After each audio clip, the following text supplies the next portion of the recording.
Монгол улсын ерөнхий сайд Алтуйг Япон улсад айлчлал хийж байгаа лээ.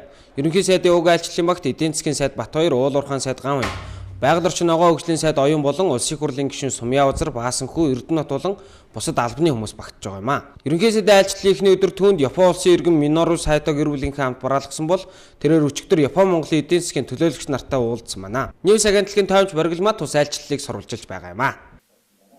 Томашиг хэс 2-3 хоногийн манай эдийн засгийн сайд Батбаяр хөрөнгө оруулалтын хуулийг бас улсын хувьд өргөн барьсан байна.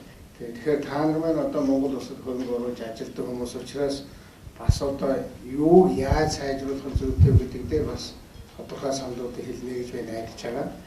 Монголд бас ойрхон ажилтдаг хүмүүсийн та бүхэн бас ажиглаж байгаа. Манайд одоо бүх сонгуульд улс нэг сайн зүйл бол улс төрийн хувьд бол асуудал ойлгомжтой, тогтвортой болсон.